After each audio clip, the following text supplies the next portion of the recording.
अस्सलाम वालेकुम स्टूडेंट्स।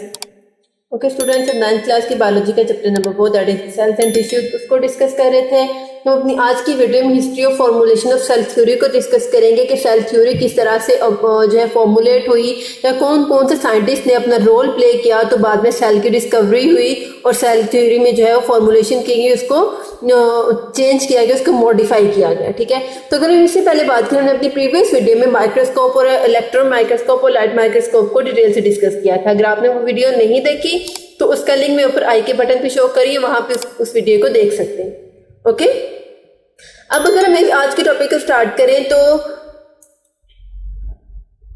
अगर हम साइंस की बायो की लाइफ में देखें तो बायो में जो मेनली जो रोल प्ले करते हैं जो साइंटिस्ट, वो ग्रीक के साइंटिस्ट हैं, मतलब के जो यूनानी लोग हैं, उन्होंने सबसे ज्यादा रोल प्ले किया है बायोलॉजी की मेजर डिस्कवरीज में, उसकी ऑर्गेनाइजेशन में। ठीक है, तो अगर हम इसमें बात करें, सबसे पहले हम बात करते हैं अरिस्टोटल की। अरिस्टोटल जो था, जिसे हम उर्तू भी कह देते हैं, इसने क्या किया, इसने ये बताया, इसने ये फॉर्मुलेशन दी, इसने एक कहते कि स्टेटमेंट बता दी कि एनिमल्स और प्लांट्स किस तरह से एक दूसरे से रिलेटेड है, लेकिन है किस तरह से ये उसने नहीं बताया क्योंकि उसे ये पता नहीं था। लेकिन उसने हिंट दिया कि जो एनिमल्स और प्लांट्स हैं वो समहाउ रिलेटेड है, मतलब कि उनमें कुछ ऐसी चेंजेस हैं या उनमें कुछ ऐसी सिमिलैरिटीज हैं कि वो उसकी बिना पे, उसकी बेस पे एक दूसरे से मिलते जुलते हैं। ठीक है, लेकिन इसने ये नहीं बताया कि वो उसमें वो कौन सी आपस में ऐसी रिलेशनशिप है, किस तरह का रिलेशनशिप है, किस तरह की सिमिलैरिटीज हैं कि जिसकी बेस पे उसने ये कहा कि एनिमल्स और प्लांट्स एक दूसरे से रिलेटेड है। लेकिन उसके इस हिंट को लेके साइंटिस्ट ने इसकी स्टडी को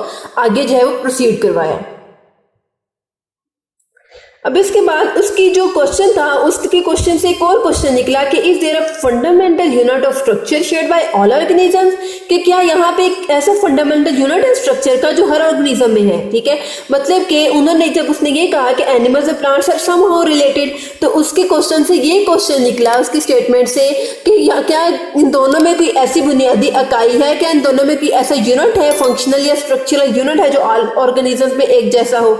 ठीक है, but before microscopes were first used in 17th century, no one knew with certainty that living organisms do share a fundamental unit, that is cell. कि 17th सेंचुरी से पहले, क्योंकि अभी तक माइक्रोस्कोप इन्वेंट नहीं हुई थी, उनकी डिस्कवरी नहीं हुई थी, उनको फॉर्मुलेट नहीं किया गया था, बनाया नहीं गया था, तो कोई भी इतने यकीन से नहीं कह सका कि इंसान जो है, कोई भी लिविंग ऑर्गेनिज्म है, उसकी जो बॉडी होती है वो एक फंडामेंटल यूनिट से मिलकर बनी होती है, दैट इज सेल।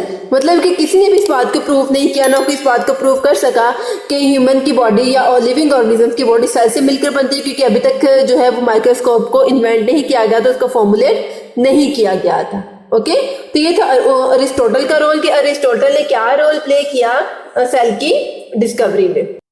उसके बाद अरिस्टोटल की जो है डिस्कवरी को, अरिस्टोटल की स्टेटमेंट को नेक्स्ट प्रोसीड करवाया गया। उसके बाद डिफरेंट साइंटिस्ट है, उन्होंने अपना रोल प्ले किया। तो इसकी इस थ्योरी के बाद जब माइक्रोस्कोप की इन्वेंशन हो गई तो सेल को डिस्कवर कर लिया गया। अब किसने सेल को डिस्कवर किया, ये आपको एज सच जो है वो क्वेश्चन भी आ सकता है कि हु डिस्कवर्ड सेल, या सेल जो है वो सबसे पहले किसने डिस्कवर किया था। आपके इसमें शॉर्ट क्वेश्चन भी बहुत ज्यादा इस टॉपिक में बन रहे हैं, आपके एमसीक्यूज भी बहुत ज्यादा बन रहे हैं, या आपको एज अ लॉन्ग क्वेश्चन भी आ सकता है। जिस तरह से मैंने इसको हेडिंग वाइज लिखा है, अगर आपको इसी तरह से याद करेंगे तो आपके लिए किसी भी चीज को अटेम्प्ट करना जरा भी मुश्किल नहीं होगा। तो cell were first described by a British scientist Robert Hooke in 1665, के सबसे पहले सेल को किसने डिस्कवर किया था, रॉबर्ट हुक ने। ठीक है, ये आपको एमसीक्यूज आ सकता है कि सबसे पहले सेल की डिस्कवरी किसने की थी, रॉबर्ट हुक ने इन 1665। अब उसने क्या किया, he used his self-made light microscope to examine a thin slice of cork। उसने सबसे पहले क्या किया, एक जो दरख्त की छाल होती है, दरख्त की जो बाहर वाली कॉर्क होती है, उसका एक उसने स्लाइस काटा, एक उस ऊपर से लेयर काटी, और उसने उसको अपनी खुद की बनाई हुई माइक्रोस्कोप में इसको ऑब्जर्व किया। उसके बाद हुक ऑब्जर्व्ड हनीकॉम्ब जो शहद के मक्खियों का छत्ता होता है, उसने उसको भी स्टडी किया कि किस चीज से मिलकर बना होता है। He called the compartments in cork as cellulae, इसके हनीकॉम्ब में और कॉर्क में जो कंपार्टमेंट्स बने हुए थे, जो खाने बने हुए थे, पोर्शंस बने हुए थे, उसने उनको सेलुलाई का नाम दे दिया। His term was came to us as cells, मतलब कि इस साइंटिस्ट ने जो है वो रॉबर्ट हुक ने सेल की डिस्कवरी कर दी, लेकिन उसने सेल को प्रॉपर नेम नहीं दिया, उसने सेल को क्या कहा, सेलुलाई। ठीक है, अब उसके बाद वो हमारे पास सेल की फॉर्म में आ गया। ओके, उसके बाद थर्ड साइंटिस्ट है एंटी वॉन लियोनहुक। इसने क्या किया, the first living cells were observed a few years later by Dutch scientist Antonie van Leeuwenhoek. ठीक है, जो है वो लिविंग जो सेल्स थे वो इस साइंटिस्ट ने डिस्कवर किए थे। He observe tiny organisms under his microscope and called them as animalcules. उसने क्या किया, उसने छोटे छोटे जो पॉन्ड के ऑर्गेनिज्म थे, पानी के जो ऑर्गेनिजम्स थे, मतलब कि पॉन्ड वाटर के जो ऑर्गेनिजम्स थे, ठीक है, उसने इन पॉन्ड वाटर के ऑर्गेनिजम्स को अपने माइक्रोस्कोप में स्टडी किया। उसको उसमें जो छोटे छोटे ऑर्गेनिजम्स नजर आए या उसमें उसकी बॉडी जो नजर आई, उसने उनको क्या नाम दे दिया, एनिमल्क्यूल्स का।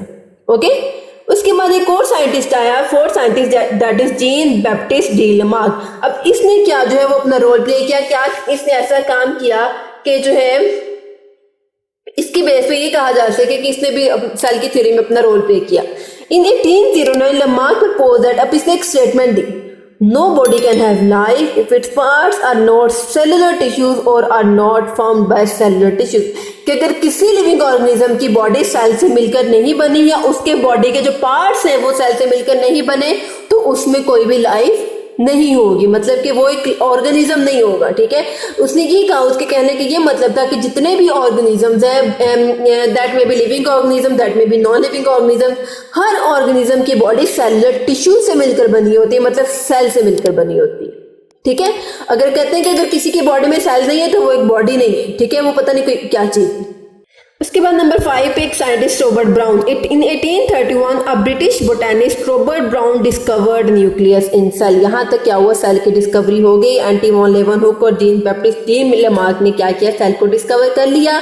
अब यहाँ पे जो रॉबर्ट ब्राउन था, इसने सेल के अंदर न्यूक्लियस को डिस्कवर किया। उसने कहा कि सेल के अंदर जो है, सेल के बिल्कुल सेंटर में एक हार्ड मटेरियल आता है जिसको उसने क्या नाम दिया, न्यूक्लियस का। ओके, उसके बाद मैथ्यूस शिलेटन, इसने क्या किया, in 1838 a German botanist Matthias Schleiden studied plant tissues and made the first statement of cell theory.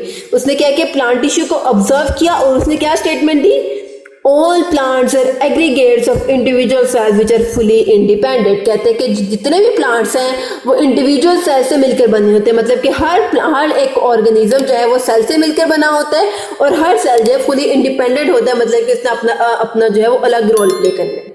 उसके बाद एक और साइंटिस्ट है थियोडोर श्वान। इन 1839 अ जर्मन zoologist थियोडोर श्वान reported that all animal tissues are also composed of individual cells। जैसे ही Matthews शिलेटन ने क्या कहा कि प्लांट टिश्यूज किससे मिलकर बने होते हैं, सेल से मिलकर बने होते हैं, तो श्वान ने क्या कहा, उसने कहा कि जितने भी एनिमल्स, क्योंकि मैथ्यूस शिलेटन क्या था, एक बोटेनिस्ट था।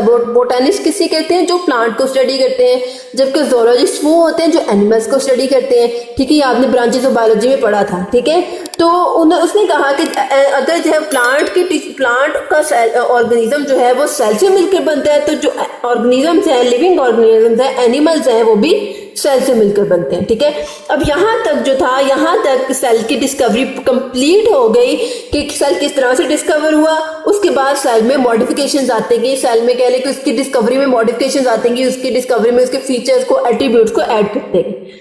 अब यहाँ पे देखिए मैंने एक हाईलाइट लाइन की हुई है, Schleiden and Schwann proposed cell theory in its initial form, मतलब कि इन दोनों ने सेल थ्योरी को इनिशियल फॉर्म में प्रपोज किया था कि सेल किस तरह से एग्जिस्ट करता है, वो एनिमल सेल में भी होता है, वो प्लांट सेल में भी होता है। इसके बाद है रुडोल्फ विर्चू। इसने क्या किया, in 1855 Rudolf Virchow a German physician proposed an important extension of cell theory.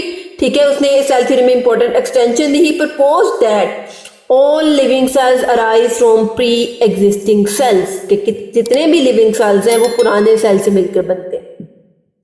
ठीक है, मतलब कि इसने ये कहा कि जो नए ऑर्गेनिज्म, नए सेल बनते हैं लिविंग बॉडी में, वो हमेशा पुराने सेल से मिलकर बनते हैं। आप देखेंगे हमारी बॉडी में हर रोज जो है वो रेड ब्लड सेल्स पुराने खत्म हो जाते हैं और नए बनते हैं। इस तरह अगर हम एक लिजर्ड को देखें तो लिजर्ड क्या करती है, जैसे इसको कोई थ्रेट होता है वो क्या करती है, वो अपनी टेल को फौरी तौर पे जो है वो ड्रॉप डाउन कर देती है, मतलब कि अपनी दुम को गिरा देती है। लेकिन कुछ दिनों के बाद उसकी जो टेल है फिर से बनती है, मतलब कि उसकी बॉडी में वो सेल्स होते हैं जो टेल को बनाते हैं, फिर उन्हीं सेल से एक नई जो है वो टेल बन जाती है, मतलब कि एक नया सेल पुराने सेल से मिलकर बनते हैं। ओके, आई होप आपको इसकी समझ आ गई होगी। ओके बस सेल डिस्कवरी में लास्ट में एक साइंटिस्ट आया, दैट इज लुइस पास्चर। इसने क्या किया, in 1862 Louis Pasteur provided experimental proof of this idea. उसने एक्सपेरिमेंटल प्रूफ दिया, उसने प्रूव कर दिया कि वाकया ही नए सेल पुराने सेल से मिलकर बनते हैं, जिसमें मैंने आपको लिजर्ड की एग्जांपल दी। ओके स्टूडेंट्स, नेक्स्ट हम देखते हैं एट्रीब्यूट्स ऑफ सेल थ्योरी के। सेल थ्योरी के क्या क्या एट्रीब्यूट्स है, उसके क्या क्या प्रॉपर्टीज थी, तो हम इसको देखते हैं।